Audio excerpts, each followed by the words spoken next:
Hello friends, myself P. Balamurugan. I am second year ECE student at Tyagaraja College of Engineering, Madurai. We are Team Qualcomm.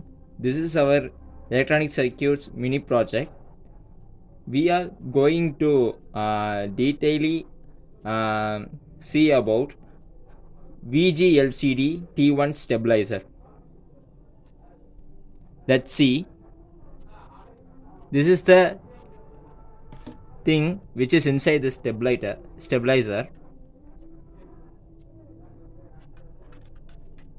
In this stabilizer, there is a transformer.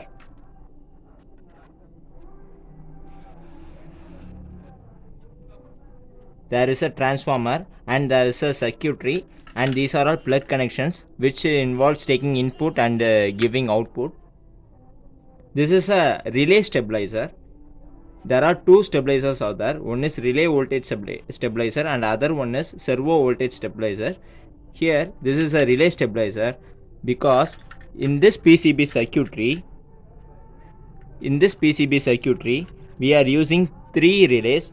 These relays will control the transformer to work in such a way that it should give output which is constant and suitable for our devices. Actually, this is a step down transformer. The working of transformer will be based on the switching of these relays. These relays will be switched based on the input voltage that we are giving. In general, we are using 220 volt as our default voltage for our devices. But this is not same for all the time. Sometimes we will get only up to 200 volts. Sometimes we may get up to 250 volts. In those cases, our devices may get defected. That's why we are using voltage stabilizers. This is the main application of stabilizers in our day-to-day life. So the stabilizer should act for two cases.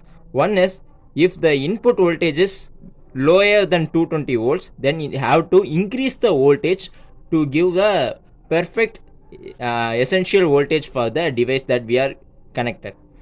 And at the same time, we have to reduce the voltage in the case of high voltage which is giving us an input accidentally. How this happens?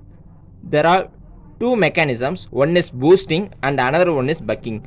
Boosting is nothing but if the voltage which is given as input is very much pretty much lower than the 220 volts, then the relay will be switched in such a way that transformer should increase the voltage and that voltage will be added to the input voltage so that we will get the output voltage of 220 constantly. If the given voltage is 205, the transformer will be worked in such a way that it will give 15 voltage so that these two voltage will be added and the 220 voltage will be achieved.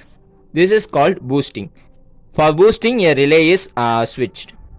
If the voltage applied is 235 volt, because it is higher than 220 volts, so we have to detect the voltage. So the transformer now also will produce 15 volts, but this 15 volts will be subtracted from the input voltage. That is nothing but deducting from the input voltage. This is monitored by the relay which we are going to use here. So here the major part is this relay and the transformer. This relay is controlled by the control circuitry which is inbuilt in this PCB. Zoom in please.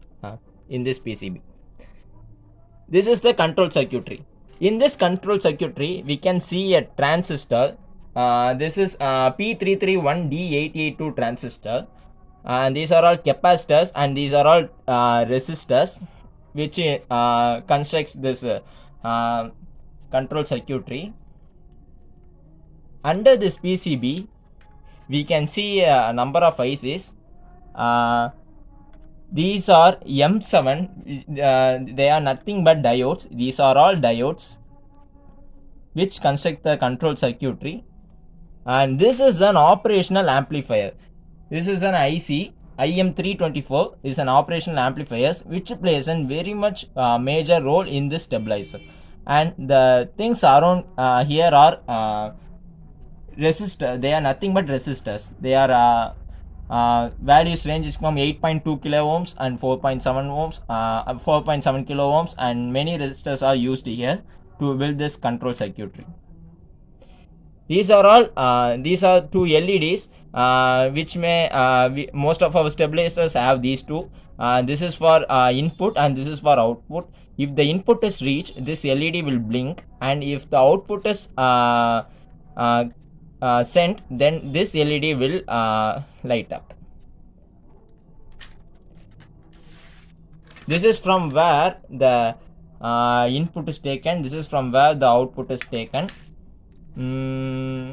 This is the overall working principle of a stabilizer. If we get the input, the input will be sensed by this control circuitry, and the relay will be enabled based on the input voltage that we have given. If the input voltage is less, then it will do boosting through this transformer, and that is nothing but the voltage getting from the transformer will be added to the input voltage.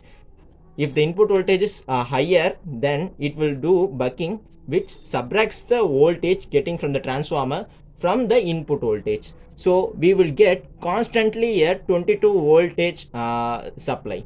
That's what most of the devices require stabilizers, so that they will avoid damages due to the power fluctuations. And that's it. This is the overall working of the VG LCD T1 stabilizer. Thank you.